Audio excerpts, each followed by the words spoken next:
আসসালামু আলাইকুম এভরিওয়ান। আশা করছি সকলে অনেক ভালো আছেন। যারা ভরাট ডিজাইনের নকশি কাঁথাগুলো পছন্দ করেন তাদের জন্য আজকের এই টিউটোরিয়াল। ডিজাইনটা আমি বেবি নকশি কাঁথায় করে দেখাচ্ছি। এই ডিজাইনটা চাইলে বড় নকশি কাঁথায়ও করা পসিবল। প্রথমে নকশি কাঁথার 4টা কর্নারে স্কেল দিয়ে 3টা করে লাইন করে নিতে হবে। এই যে ঘরটা করার পরে দেখতে ঠিক এমন দেখাবে। তারপর মাঝের ঘরটাতে সমান সাইজের 4টা ঘর করতে হবে। প্রত্যেকটা ঘরের মাঝে স্কেলের 3টা করে লাইন থাকবে। আর এখানে স্কেলের লাইনগুলোর ডিসটেন্স রয়েছে 1 ইঞ্চি পরিমাপের। এখন মাঝের একটা ঘরে আর্ট করে দেখাচ্ছি। ঘরের একদম মাঝ বরাবর করে প্রথমে ছোট একটা রাউন্ড সার্কেল করে নিতে হবে। তারপর এর চারপাশে ছোট করে পাতা দিয়ে দিতে হবে। আর এই সবগুলো পাতায় কিন্তু ভরাট সেলাই হবে। আর সার্কেলের ভিতরে ছোট বিন্দুটাতেও ভরাট সেলাই করা হবে। এটা দেখতে অনেকটাই ফুলের মতো হয়ে গিয়েছে। এখন এর চারপাশে আরো কিছু ডিজাইন অ্যাড করে দিচ্ছি। ঘরের ভিতরে থাকা সবগুলো পাতা তো ভরাট সেলাই হবে। আদারওয়াইজ যে লাইনগুলো আর ডিজাইনগুলো রয়েছে এগুলো সবগুলোতে চেইন স্টিচ অথবা কাঁথা স্টিচও দেওয়া যেতে পারে। যার যার পছন্দ অনুযায়ী সেলাইটা আপনারা করে নিতে পারেন।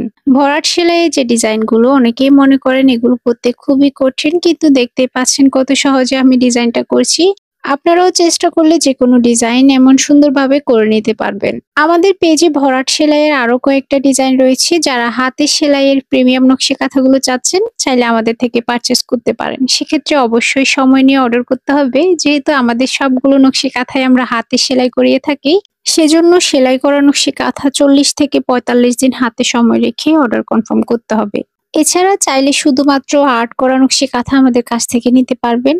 আর্ট করা নকশি কাঁথাগুলো নিলে সেলাইটা আপনার নিজেকেই করতে হবে। আর আর্ট করা নকশি কাঁথার জন্য ডেলিভারি টাইম আমাদের 15 থেকে 20 দিন। এখানে আরো একটা ঘরের ডিজাইন আপনাদেরকে করে দেখাচ্ছি। প্রত্যেকটা ঘরের সাইজ একই রকম হতে হবে আর প্রত্যেকটা ঘরের ডিজাইনগুলো যাতে সেম থাকে সেদিকে খেয়াল রাখতে হবে। বেবি নকশি কাঁথায় যেহেতু ডিজাইনটা করছি তাই এখানে শুধু 4টাই ঘর হয়েছে। বড় নকশি কাঁথায় করতে গেলে কিন্তু ডিজাইনটা আরেকটু অন্যরকম হবে। বড় নকশি কাঁথার সাইজ যেহেতু আরো বড় হবে সেক্ষেত্রে কিছুটা তো অবশ্যই চেঞ্জ হবে।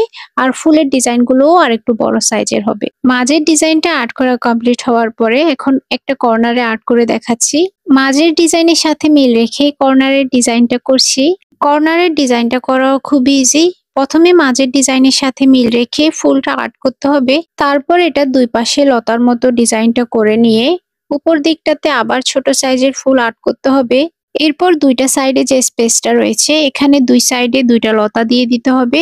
আর লতার একদম কর্নারে ছোট সাইজের দুইটা ফুল আর্ট করতে হবে। ডিজাইনটা করা প্রায় কমপ্লিট হয়ে এসেছে। এরপর আপনাদেরকে ডিজাইনের ফাইনাল লুকটা দেখিয়ে দিব। আজকের ডিজাইনটা যাদের ভালো লেগেছে ভিডিওতে লাইক, কমেন্ট এন্ড শেয়ার করে দিবেন। আর আমাদের পেজটা ফলো করে রাখবেন যাতে সব সময় এমন নকশি কাঁথার ডিজাইন দেখতে পান। আর যারা ইউটিউব থেকে ভিডিও দেখছেন ভিডিওতে লাইক দিয়ে আমাদের চ্যানেলটা সাবস্ক্রাইব করে দিবেন আর পাশে থাকা বেল আইকনটা অন করে রাখবেন। আজকের ভিডিওটা ছিল এ পর্যন্তই। সবাই ভালো থাকবেন। আল্লাহ হাফেজ।